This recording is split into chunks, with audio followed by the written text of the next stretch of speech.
देखिए हर खबर यहीं पर, सब्सक्राइब कीजिए TV9 भारतवर्ष।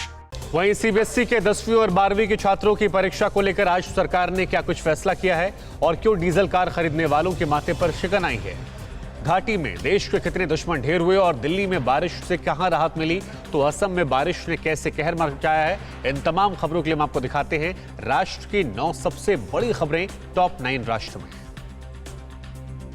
कोरोना के बढ़ते मामलों की वजह से सीबीएसई की 10वीं और 12वीं की बची हुई परीक्षा स्थगित कर दी गई है।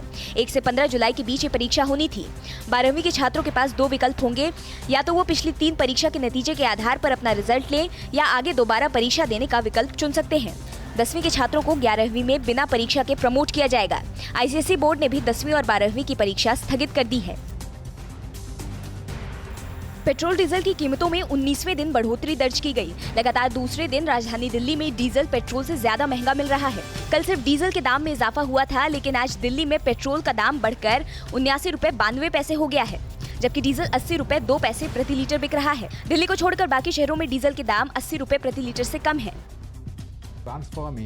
भारतीय अंतरिक्ष अनुसंधान संगठन के चीफ के सिवन ने स्पेस सेक्टर को निजी कंपनियों के लिए खोलने का सुझाव दिया है।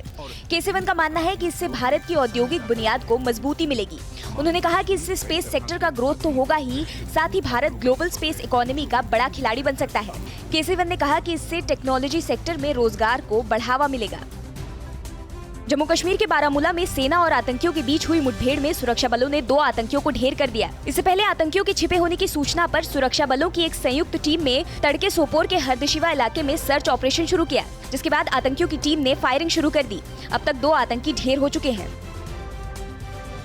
जम्मू कश्मीर के बडगाम में आतंकियों की बड़ी साजिश को नाकाम करते हुए सुरक्षा बलों ने 5 आतंकी मददगारों को गिरफ्तार किया है। सभी लश्कर के आतंकियों को राशन और शरण देने का काम कर रहे थे। इनके पास से हथियार और लश्कर के कई पोस्टर बरामद हुए हैं। उधर शोपियां में आतंकियों के छिपने के ठिकाने से सुरक्षा बलों को खाने पीने के सामान के साथ गैस सिलेंडर और दूसरे जरूरी सामान मिले हैं। राजस्थान के फतेहपुर शेखावाटी में अचानक उठे धूल के बवंडर से हड़कंप मच गया।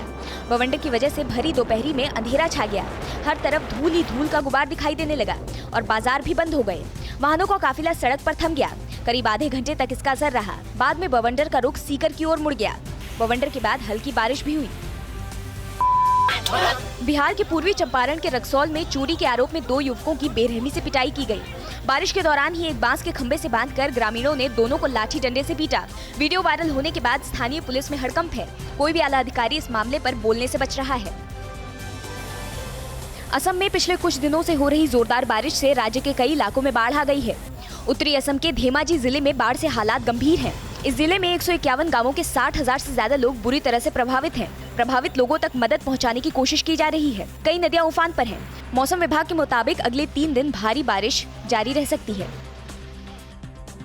दिल्ली में मानसून के दस्तक देने के बाद आज लगातार दूसरे दिन कई इलाकों में बारिश होने से लोगों को गर्मी और उमस से राहत मिली। मौसम विभाग ने कल से अगले 4 दिन तक पूरे बिहार में झमाझम बारिश का पूर्वानुमान जारी किया था। राजस्थान, हरियाणा और यूपी के साथ पंजाब के अधिकांश हिस्सों में आज मानसून ने दस्तक दी।